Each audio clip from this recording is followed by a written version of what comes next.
நம்ம வந்து இந்த ப்ரெட்டை வச்சு தான் வந்து ஒரு ஸ்வீட் செய்ய போகிறோம். வாங்க அது எப்படி செய்யலான்னு பார்க்கலாம். அவங்க வீடியோ இப்போ வந்து பார்த்திங்கன்னா நம்ம கேரமல் செஞ்சுக்கலாம். அதுக்கு வந்து பார்த்திங்கன்னா நான் 3 ஸ்பூன் வந்து சுகர் போட்டுக்க போகிறேன். பார்த்திங்கன்னா 1 ஸ்பூன் அளவு நான் வந்து தண்ணிக்கு சேர்த்துக்கிறேன். இதை வந்து கேரமல் வந்து நம்ம ரெடி பண்ணிக்கலாம். இது வந்து நல்லா வந்து ஒரு ப்ரௌன் கலரில் வரணும் கேரமல். அது வரைக்கும் வந்து நம்ம கிண்டி விட்டுட்டே இருக்கேன்.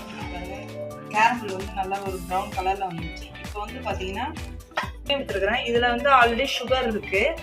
இந்த சைடில் இருக்குது பார்த்தீங்களா ப்ரௌன், அதெல்லாம் வந்து நம்ம கட் பண்ணி எடுத்துக்கலாம்.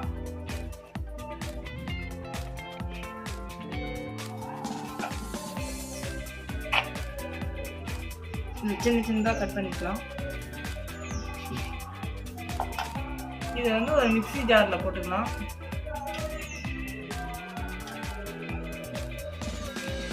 இது வந்து பார்த்தீங்கன்னா இது 250 ml.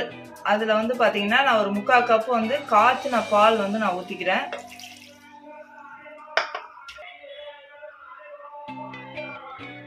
சர்க்கரை வந்து பார்த்தீங்கன்னா நான் ஒரு 3 டீஸ்பூன் போட போகிறேன். ஏன்னா வந்து இந்த ப்ரெட்டில் வந்து சுகர் நிறையவே இருக்குது. அதனால் உங்களுக்கு தேவைக்கு தகுந்த மாதிரி சுகர் போட்டுக்கோங்க.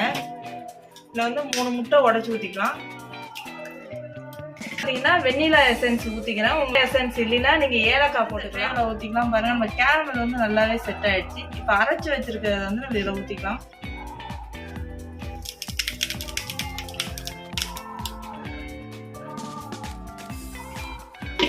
இதை வந்து பார்த்தீங்கன்னா நான் ஒரு வானலில் வந்து தண்ணி வச்சு வேக வைக்க போகிறேன். தண்ணி வச்சு இந்த மாதிரி ஒரு ட்ரே வந்து கவுத்து வச்சுருக்கிறேன். இப்போ நம்ம ஊற்றி வச்சுருக்கிறத வந்து தூக்கி இதில் வச்சிடலாம். பார்த்தீங்கன்னா ஒரு மூடி போட்டு மூடிடுங்க. இது மேலே ஒரு தட்டு போட்டு மூடிடலாம். இது வந்து 10லேருந்து ஒரு 15 நிமிஷம் வந்து வேக வைக்கலாம். சிம்மில் வச்சுருங்க. இது 10 வச்சுக்கலாம்.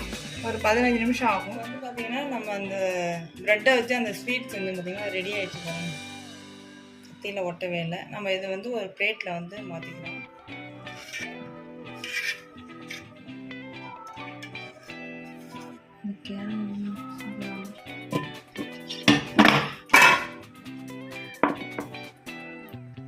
சூப்பராக வந்துருக்கு. இந்த கேரமெல்லாம் பாருங்க எவ்வளோ அழகாக இருக்குது, ஜூஸியாக இருக்குது.